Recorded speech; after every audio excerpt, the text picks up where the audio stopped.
అత్యంత ప్రమాదకరమైన toluene liquid తో వెళ్తున్న ట్యాంకర్ బోల్తా పడిన ఘటన కాకినాడ జిల్లా పెద్దాపురం ఏడీబీ రోడ్లో చోటు చేసుకుంది. కాకినాడ పోర్టు నుండి హైదరాబాద్ టోలిన్ లిక్విడ్ తో వెళ్తున్న ట్యాంకర్ నిన్న రాత్రి ఏడీబీ రోడ్లో పెద్దాపురం దాటిన తర్వాత కరెంటు స్తంభాన్ని ఢీకొని బోల్తా పడింది. పెద్దాపురం జిల్లా అగ్నిమాపక అధికారులు హుటాహుటిన సంఘటన స్థలానికి చేరుకుని ప్రమాద తీవ్రత గురించి తక్షణమే 3 అగ్నిమాపక శకటాలను సంఘటన స్థలంలో ఉంచారు. ఎటువంటి అనుకోని ప్రమాదం జరిగినా నివారించడానికి సిద్ధం చేయడంతో పాటు ముందు జాగ్రత్త చర్యగా ఫోమ్ స్ప్రే చేయించినట్లుగా అగ్నిమాపక అధికారి జగన్నాథరావు తెలిపారు. జగన్నాథరావు మాట్లాడుతూ జనసంచారం లేని ప్రదేశంలో ప్రమాదం జరగడం, ఈ సమయంలో ఎటువంటి ట్రాఫిక్ లేకపోవడంతో పెను ప్రమాదం తప్పిందని తెలిపారు.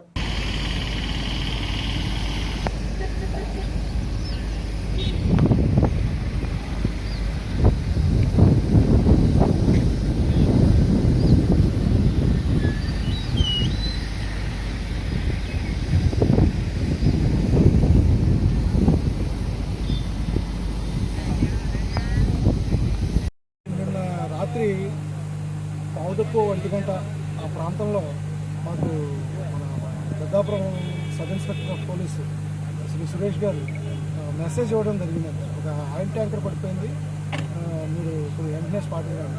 వెంటనే ఇక్కడికి రాగానే ఆ ట్యాంకర్ టొలీన్ అనే హైడ్రోకార్బన్ అని తెలిసింది. టొలీన్ అంటే అది కూడా మోస్ట్ డేంజరస్ ఏ కేటగిరీ పెట్రోలియం ప్రొడక్ట్. దాని ఫ్లాష్ పాయింట్ 4 degrees. అది కూడా ఇంచుమించు పెట్రోల్ అంటే ఇది వలటైల్, బాగా హైలీ వలటైల్, ఇన్ఫ్లామబుల్. దాంతో మనం వెంటనే ఏమైంది ఏంటని చూస్తే ఆ ట్యాంకర్ పడిపోయి ఒక ఎలక్ట్రికల్ పోల్ మీద పడిపోవడం జరిగింది. తర్వాత అక్కడి నుంచి లీక్ అవడం, ఆ టొలీన్ అనేది ఏరోమాటిక్ స్మెల్ వస్తుంది బాగా. అది ఎక్కువ పీల్స్తే ఇరిటెంట్ కూడా, హైలీ ఇరిటెంట్, కళ్ళు ముక్కు అన్నీ కూడా ఇరిటేషన్ వస్తుంది. కాబట్టి మేము వెంటనే స్ప్రే, ఫైన్ స్ప్రే, తర్వాత అది ఆయిల్ లిక్విడ్ కాబట్టి వెంటనే దాన్ని ఫోమ్ కూడా ఇవ్వడం జరిగింది. దాన్ని ఏమాత్రం క్లౌడ్ కింద ఫామ్ అవ్వకుండా డిస్పర్స్ అయ్యే విధంగా మొత్తం మా కాకినాడ నుంచి ఏడీఎఫ్ఓ గారు ఆ వెహికల్, తర్వాత మన పెద్దాపురం వెహికల్, తర్వాత రాజమండ్రి నుంచి special vehicle fire crash tender కూడా వచ్చింది. ఇది ఏంటంటే ఎటువంటి పరిస్థితుల్లో ఫైర్ అయితే దాన్ని మనం ట్యాకిల్ చేయగలమనే ఉద్దేశంతో రాజమండ్రి నుంచి కూడా మా ఆర్ఎఫ్ఓ గారు పంపించడం జరిగింది. కాబట్టి ఈ 3 వెహికల్స్తోనే మేము దీన్ని దాదాపు ఫైర్ అవ్వకుండా చూడగలిగాం. ఉదయానికి అందరూ అన్ని డిపార్ట్మెంట్ వాళ్ళు రావడం జరిగింది. అలాగే ఫ్యాక్టరీస్ ఇన్స్పెక్టర్ గారు తెల్లవారుజాము 4 గంటలకు వచ్చి ఈ ఆపరేషన్స్లో పాల్గొన్నారు. అలాగే ఏవైతే కంపెనీ తాలూకు సంబంధించిన టొలీన్ ట్యాంకరో అది కాకినాడ పోర్ట్ నుంచి హైదరాబాద్ వెళ్తుందని తెలిసింది.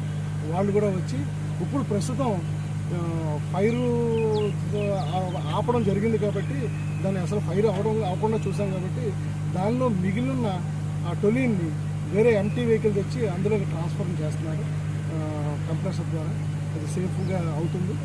మనం చార్జ్డ్ హోజెస్ పట్టుకుని రెడీగా ఉన్నాం దాన్ని ఫేస్ చేయడానికి.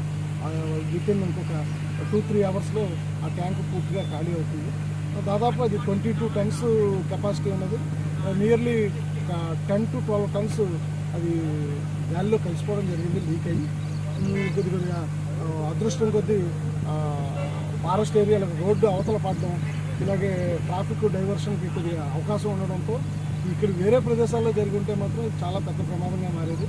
ఇక్కడ జరగడం ఏదో పబ్లిక్ సేఫ్టీ, పబ్లిక్ కానీ ఎవరికి ఏ విధమైన ఇది కలగలేదు, నష్టం కలగలేదు. ఇది తదుపరి చర్యలు మన సీనియర్ ఉన్నతాధికారులు వస్తున్నారు, వారి చెప్పిన ప్రకారం మిగిలిన యాక్షన్స్ అన్నీ ఉంటాయి. Thank you sir.